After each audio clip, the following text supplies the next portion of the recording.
Well, thank you for that very warm introduction. I'm so pleased to be here with you all this morning. Gotten to know David well over the years and become friends and colleagues, and it's a real joy to work with the Ethical Society on this exciting campaign called the New York State Community Equity Agenda, which I'd like to talk about this morning. First, just a little bit about me, and do want to say I'm so struck by hearing the Joyce Kilmer poem today because just last weekend I was on a train with my family. We have 2 little kids, and we were taking the auto train, which is I don't know if anyone's ever taken this, but you bring your car to Virginia. They take your car in a freight that follows your sleeper train all the way down to Orlando. So we did that for spring break, and on the way up, my 3-year-old said, "Who made those trees?" as we were looking at the Georgia pines. So I pulled up that poem and had my 6-year-old read it to him. And I didn't think to change the word, though. So I wish I had, because it did occur to me we're not particularly religious, and I thought maybe there's a better way to articulate it. So that was nice to see this morning. So I'm Andy. I work at an organization called New Economy Project, and we're based in New York City, although we do work around the state, and we work with groups from Western New York to Long Island. And our mission is to build a new economy that works for all, based on cooperation, neighborhood equity, social and racial justice, and ecological sustainability. So we further that vision through multiple strategies. The one I'll talk mostly about is our coalition building work, and that's how we've come to know the Ethical Society and work with David and others on Long Island. We also do legal advocacy. We have a legal services program that serves low-income New Yorkers who are aggrieved by financial injustices. For example, people who are being hounded by debt collectors or getting ripped off by a bank or a lender, and they don't have resources to afford legal services to seek redress. They come to us, and we have a team of lawyers and paralegals who can help them. We also do a lot of work on policy advocacy. And I guess fundamentally we are bold. We think about imagining a different world and then fighting for it in an uncompromising way. And so I'll touch on that with some of our campaigns. So the New York State Community Equity Agenda is a coalition of more than 50 organizations from across the state. And we have developed an entire platform that's about pursuing affirmative solutions to deep-seated inequities in our financial system and economy that perpetuate segregation, poverty, and inequality across the state. And I'm going to talk a little bit about where this campaign came from, and then I'll get to some of the programs that we're working on right now. And since we're talking at the Ethical Society today, I wanted to bring up an ethical issue that kind of is at the very source of like where the equity agenda came from, which is usury. And in New York State, we have a usury law, and it limits the interest one can charge on a loan to no more than 25% interest, which is very high interest. But it's a lot lower than most states in the country. New York State is one of 16 states that has a strong usury law. And yeah, when I say 25%, I actually am saying that that's a strong usury law. Some states, you can charge triple-digit interest on loans. So through something called payday lending, which really preys on the working poor and specifically targets disproportionately people and communities of color for high interest debt trap loans. The idea being that when you can't make enough money to get from check to check, you need an advance on your wages, and you go to a payday lender, and they charge you 300 or more % interest on that loan, which creates a cycle of debt from which people can't escape. The interest compounds, the fees rack up, and you end up just working just to pay off the loan, week in and week out. That's an example of the kind of structural issues that we are taking on through the equity agenda. Because we think, if anything, New York's usury law should be lower, not higher. Yet there are forces at play every year in the New York's legislative session to undermine that law, which is so important to New York. But when I was thinking about the ethics of usury, I actually was reminded that usury means charging any interest on a loan. That's what's been condemned for centuries by philosophers and preachers and others. And the argument for allowing some interest has always been, well, worse predatory lenders will come illegally charging people if you don't allow some interest. And that's actually an argument that plays out today in the legislature in New York, because we, year in and year out, we see companies come and lobby for exemptions from the usury law, because they say, well, if you don't let us do it, people who need money are just going to go to an illegal lender where there's no regulations and they can do whatever they want and charge as much as they want to people. So it's a way of rationalizing some exemptions from the usury law. And you know, that happens all across the state, where they prey on poor people. And it happens especially with an industry in New York called the check cashing industry. So people who don't have a bank account go to these check cashers and they charge a fee for you to get your own money. So it raises a lot of questions about why don't people have banking access. There's profound and persistent redlining across the state where communities face barriers to banking. They don't have branches in their neighborhoods, especially in communities of color. So when people don't have access to mainstream financial services, they still have to deal with money. We all have to deal with money. So they turn to what are called fringe financial services, which charge fees that are excessive. But fortunately, we do have this strong usury law that at least keeps interest rates from getting completely out of hand, where they become these debt trap loans. So as an organization who's kind of led the fight on fair lending and keeping payday lending out of New York State, we've, year in and year out, going back for decades even, have coordinated campaigns around the state to defend the strong laws and ensure that they're being regulated in New York, so that people aren't subjected to this kind of predation. But as I suggested, there's this tension because the industry can't make loans that are to low-income people under 25% and still make the kind of profits that they seek.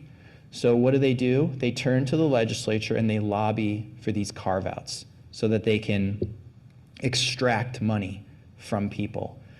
And so a few years ago, we kind of got fed up at New Economy Project of having to deal with these pitched battles year in and year out in the legislature. And legislators kept coming to us and saying, well, if you don't want to let the check cashers make these loans at a higher interest, because they're telling us that's the only way they can do it and have a working business model where they can make some money off of it, if you don't want that, what do you propose we do What's your alternative? How are we going to serve people who don't have access to financial services? So it's a false choice because the choice they're looking for is the less worse. They're saying, let's at least let the check cashers do it because we can regulate them. And yeah, they're going to charge more money and they're going to extract wealth from communities, but at least we can control it. And putting the question to us, what's the alternative? Well, we said, well, there are many alternatives. There are many alternatives to predatory lending. One is, how about a living wage? How about instead of accepting that we have people in the wealthiest country in the world who can't make it, who can't make it to the end of a pay period before needing a loan to just pay their rent or cover their expenses or deal with a surprise bill like a medical issue or something like that where we don't have universal health care. So that's like getting at the structural issue. So why, if the legislature is so concerned about people not having access to the financing they need or the loans that they need, why don't they support higher wages? Why don't they support a living wage for everyone? But furthermore, if people don't have access to banking, why is the solution to give them access to high-cost banking? Why is the solution to let an industry come and extract money from them? Why isn't the solution to ensure that people have access to affordable, responsible banking in their community? We have to resist this less bad frame. We have to set a high bar, and we have to we cannot accept that because you're poor, because you're a person of color, that you have to be subjected to a second-tier banking system that's extractive. Okay, so that's where the equity agenda came from. We were so sick of having to deal with those false questions and having to fight these battles year in and year out that were taxing. That meant instead of supporting something that was affirmative and that would actually solve problems at a structural level, we were having to defend the usury law, which in our view is already too high. So we said, let's come up with let's create a coalition that would actually, its whole mission would be to advance these kinds of affirmative solutions that would actually address the root causes of the problems that people are facing. So obviously, it goes without saying we should have a living wage, we should have universal health care. But in terms of banking, what we've focused on is creating a community wealth building framework. So that's sort of, I guess, like the theory of change for the equity agenda, is to create initiatives that are community controlled in communities across the state that actually build wealth rather than extract wealth from communities as our current financial system does. So the platform is very exciting because it's very forward-thinking, it's very inspirational, and it sort of challenges people to imagine what kind of world we could live in. And so this broad coalition has come together to establish a platform, and the Ethical Society's been involved, groups in Buffalo, groups in Albany, groups in Rochester, Syracuse, Southern Tier, New York City, all working together to build and advance this platform. And the platform includes things like creating public banks, which I'm going to talk about in a little bit more detail. Public banks that, instead of being chartered to serve shareholders and make profits, it's actually chartered to serve the public interest. So it has an explicit mission to address problems in our economy, address poverty issues, and other inequities. We also support, through the equity agenda, worker-owned businesses, which have a great track record of paying people higher living wages. This is the idea that instead of an owner of a business owning the business and then everyone working for that owner, you have a business that's collectively owned by the workers. So all the profits are shared equally among the workers. It operates under the principle of one worker, one vote. And it's a very democratic way of structuring a workplace. And it's been shown to produce excellent results for workers, but it's a very underutilized tool. So in the platform, we advance policies to expand workplace democracy. We address housing. We know there's a housing crisis in New York.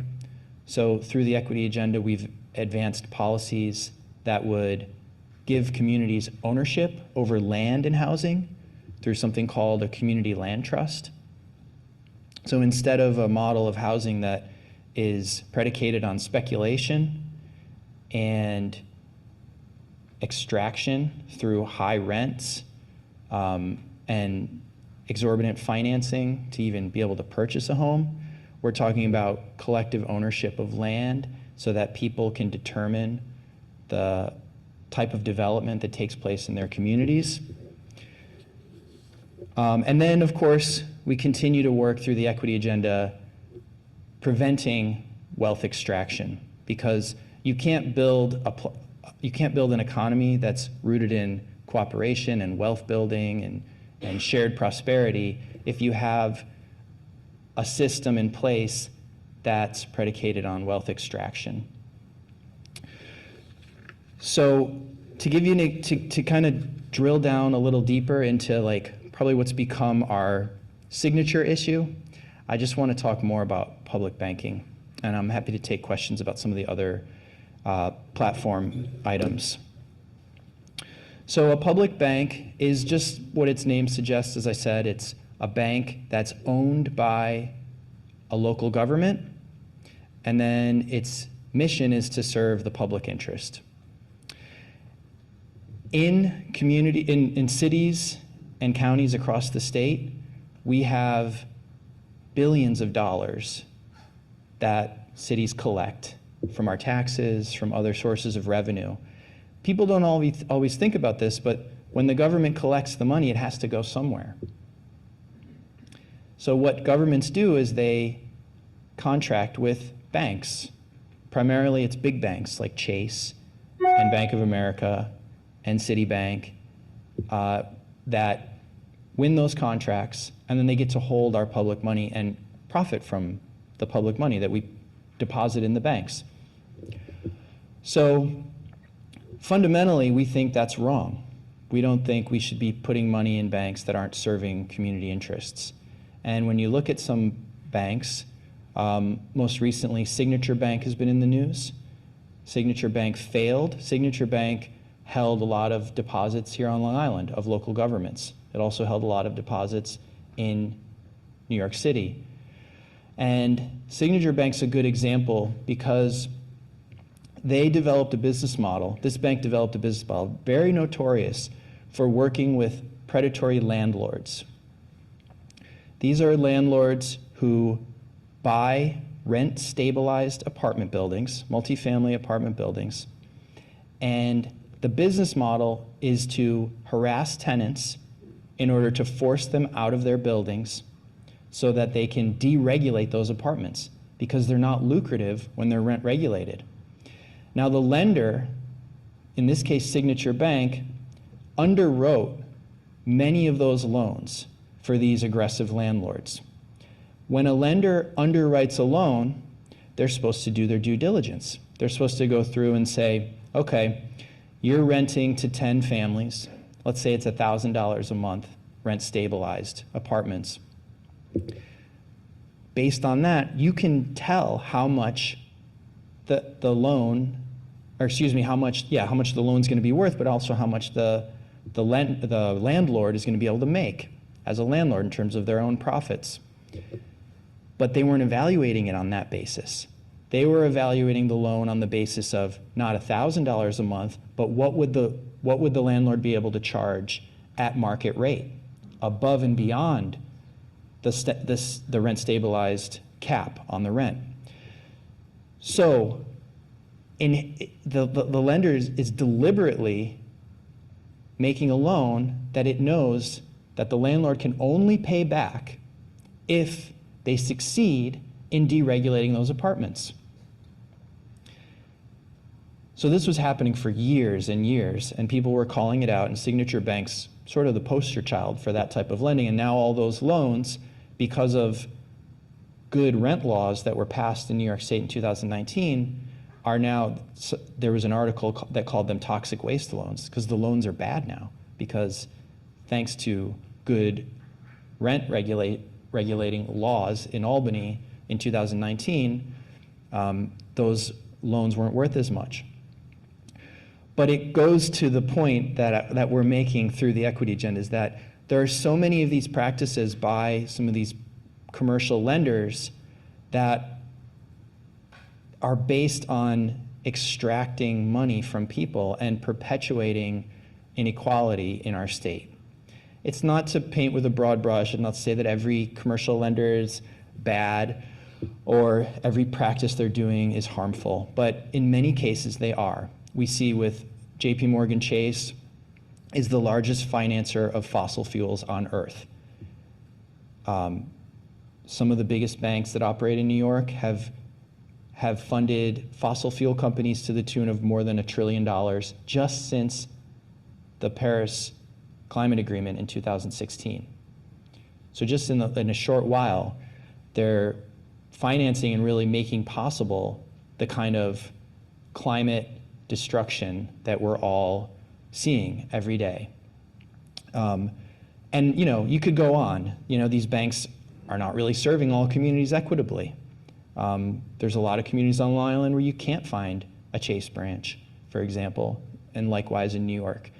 So our argument is, why do we want to put our public money in those banks that aren't serving our interests? It doesn't make any sense from a policy perspective. So why can't we have our own financial institution that the city or the state or a county on Long Island could charter and then redirect all those deposits toward a city-owned entity? But then here's the best part.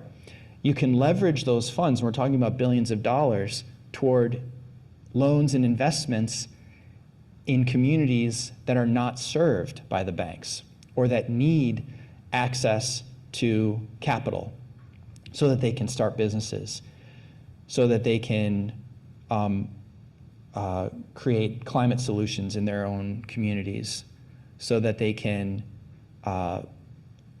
have affordable housing, permanently affordable housing in their neighborhoods. And that's basically what a public bank could do, because it's chartered to serve a public purpose, it's accountable to the people, and it doesn't have to seek a profit. I mean, yeah, if it makes a profit, that's great, but here's the thing. The profit gets cycled back into the bank. It doesn't get extracted to executives and shareholders. It's staying in the community.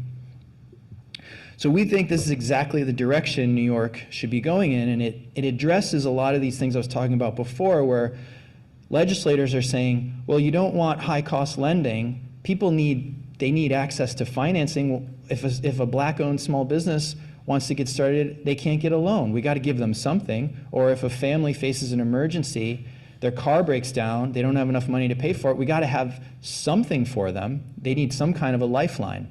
So their solution is the industry wants to come in and charge interest. We're saying, no, let's think about these other solutions that would build wealth, that would address the root causes, and we think a public bank is a way of bringing it all together, because a public bank could support, obviously it can be shaped to meet the needs of any local community in which it exists and operates, but it could be there to make financing available to small businesses.